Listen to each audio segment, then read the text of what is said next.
Pedro Cuyete and the Fugitive et Les Fugitives. Les Fugitives sont mes deux partenaires, mes collaborateurs, Benoît Daniel et Olivier Baudin.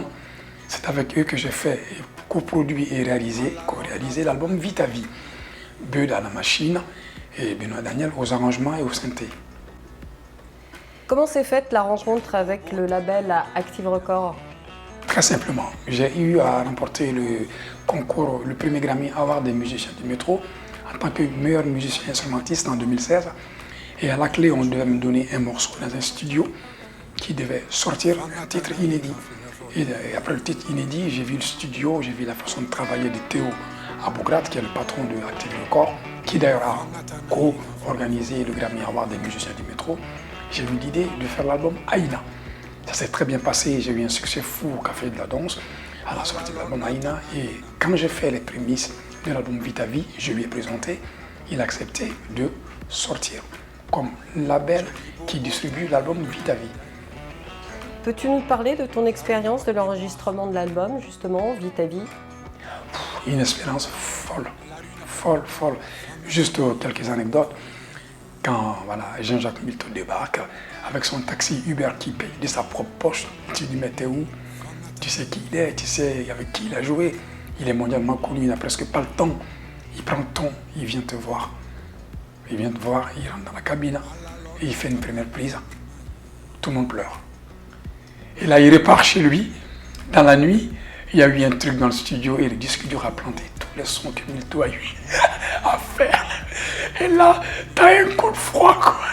Tu te dis, ah non, c'est pas possible. Sauf que quand on lui a dit, il était mort de rire. Il a dit, mais les choses comme ça arrive tout le temps.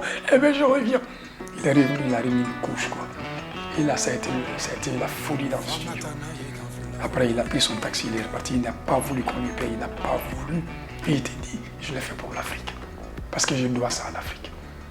Voilà, ça c'est pas explicable, ça.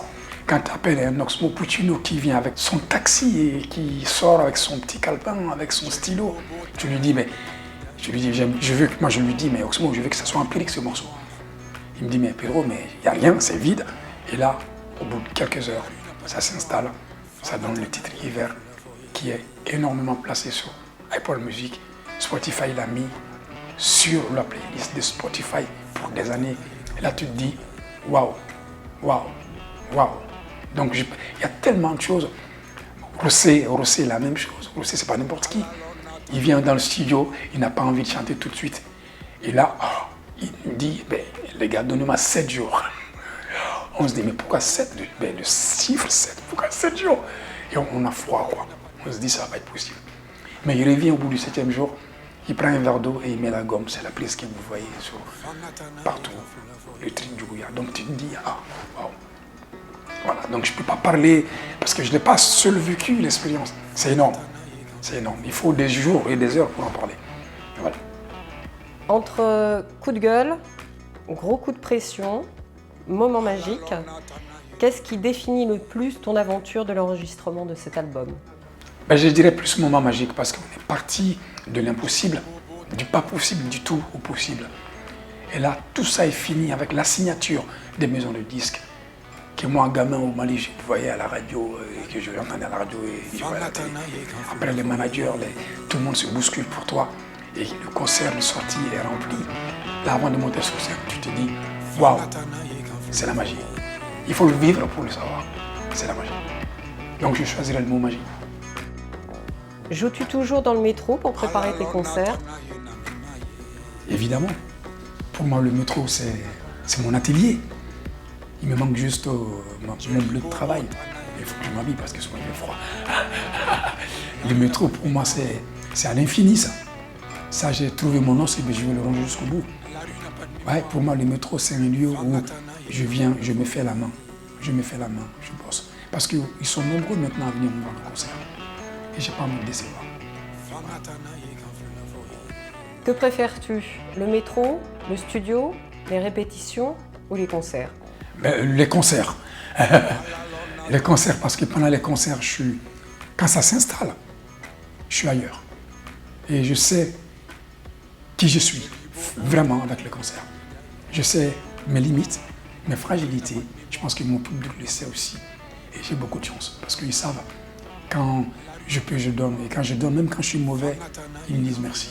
Je préfère le concert.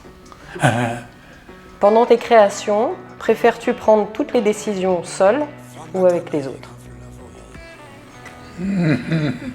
C'est pas une question facile, donc il faut que...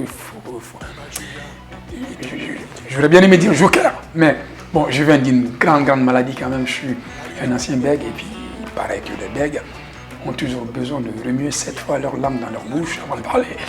Sinon, ils ne vont pas y arriver. Et donc, au départ, bien sûr, j'ai fait quand même 5 albums tout seul pour comprendre un peu. Mais au bout d'un moment, c'est le plafond de verre si tu ne veux pas être dans un aquarium. Donc, en ce moment, surtout avec ma fille, je suis beaucoup à l'écoute. Et comme je suis bien entouré par des gens qui ne vont pas m'épargner quelque chose, voilà, je fais confiance en eux. Et ça se passe bien. Et c'est d'ailleurs mieux quand tu donnes le partage hein, sur ton univers comme esprit de fonctionnement. Chacun amène sa façon de voir les choses, chacun amène sa philosophie. Et tu n'as qu'à gagner encore.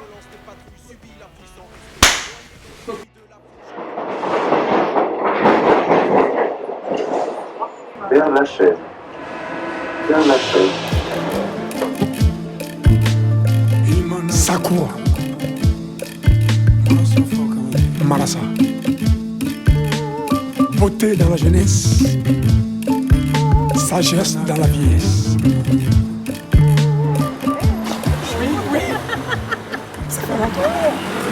Ah oui, mais bon, je suis un petit peu au courant de ce que tu fais là, par les réseaux sociaux, j'ai vu que t'arrêtais pas. Tu prépares un grand concert là, prochainement, à Paris, ailleurs? À Paris. À Paris? Je joue au Pan People. Et tout le monde dit que tu vas y passer. Au bout d'un moment, ou au bout d'un mois, toi tu te lèves, tu t'habilles, tu marches et tu revis. On joue ce morceau pour toi. Sakura. Marassa.